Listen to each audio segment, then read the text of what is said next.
Okay, breaking news. Breaking news. This is Monday, June 16th, 8:24 a.m. Mountain Standard Time.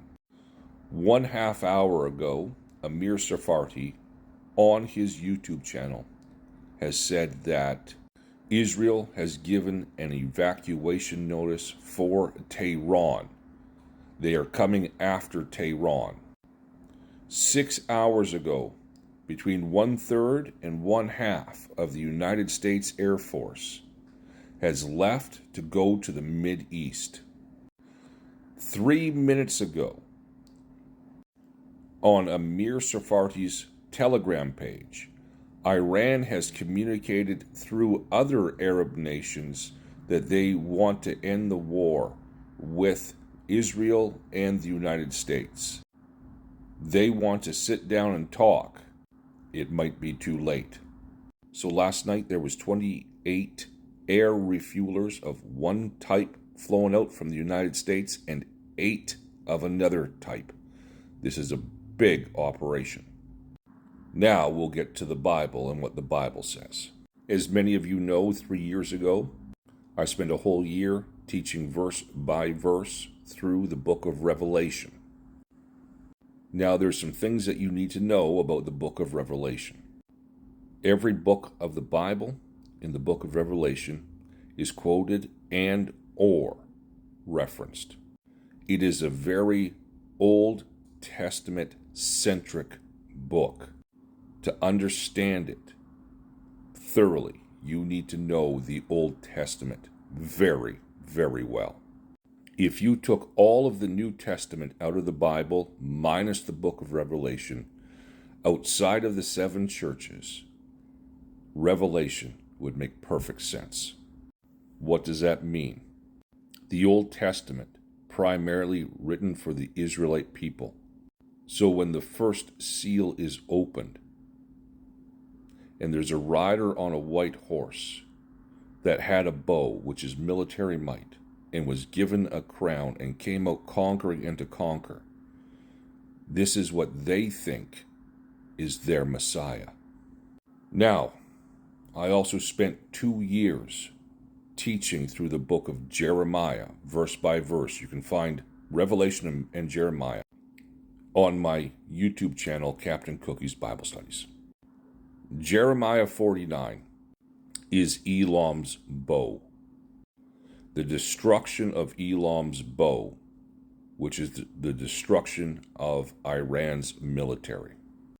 That leads directly into Jeremiah 50 and 51, which is the Great Tribulation. Now, I've also spent a year teaching through the book of Daniel. Unfortunately, it's before I started recording. I want to take you to Daniel chapter 8. And if you know Daniel chapter 12, the angel tells Daniel, seal this up for the time of the end. 4 years ago, when I was teaching Daniel, some of this stuff did not make sense. And it makes perfect sense now because we are at the time of the end. I want to thank my friend Josh and the others in Lifehouse Connection for seeing this last night and figuring it out. We will start in Daniel chapter 8, verse 1.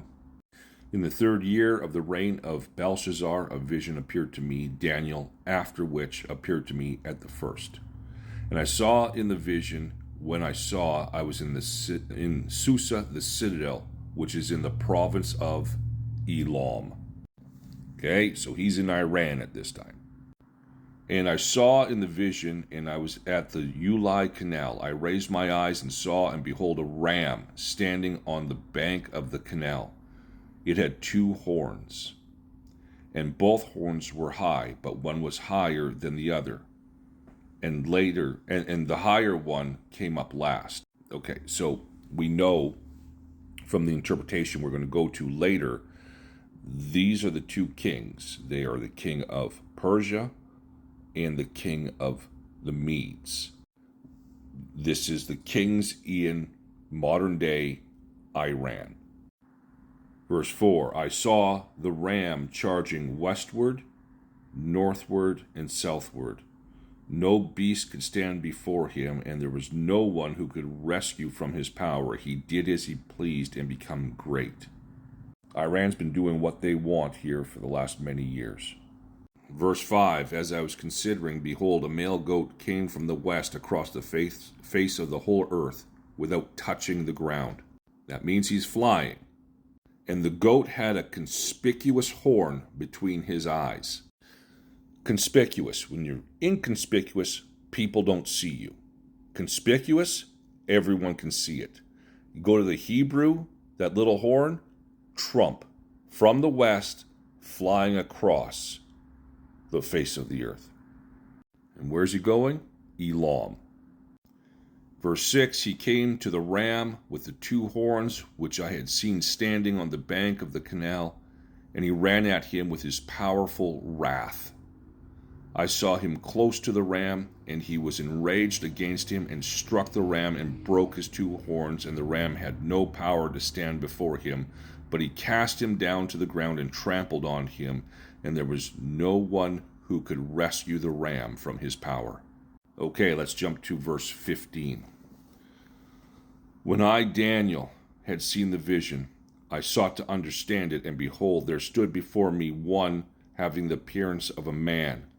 And I heard a man's voice between the banks of the Ulai, and it called Gabriel. Make this man understand the vision. So he came near where I stood. When he came, I was frightened and fell on my face. But he said to me, understand, O Son of Man, that the vision is for the time of the end. This is for what we call the time of Jacob's trouble. This is for the Great Tribulation, the 7-year Great Tribulation. And when he had spoken to me, I fell into a deep sleep with my face to the ground. But he touched me and made me stand up, and he said, behold, I will make known to you what shall be at the latter end of the indignation, for it refers to the appointed time of the end. The latter time of the indignation. Indignation is wrath. Latter time, this means the last bout of wrath. This is the 7-year tribulation.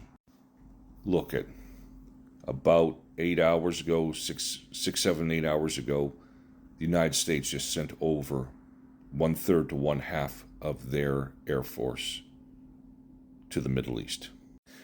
Iran has over 1 million Christians. Tehran has just been given an evacuation order by Israel.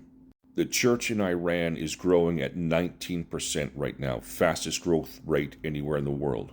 The Bible says this is God's wrath. Christians are not appointed to God's wrath. And we know that the destruction of Elam's bow from Jeremiah 49 going into Jeremiah 50 is the beginning of the Great Tribulation. If we are understanding Bible prophecy correctly, and we are seeing this played out, and if this is Daniel 8 and Jeremiah 49, we could be out of here very, very soon, because we are not appointed to wrath. Thank you, Josh. Thank you to those in Lifehouse Connection that saw this last night. If you are not right with Jesus, you'd better get right with Jesus right now. Know that you are a sinner. Know that you're going to hell because of your sin. Believe that Jesus paid the price for your sin by dying on the cross. He was buried and rose back to life. Believe that. Confess him as Lord, saying that you will do what he says. He is now your Lord. You are his slave. You don't have much time left.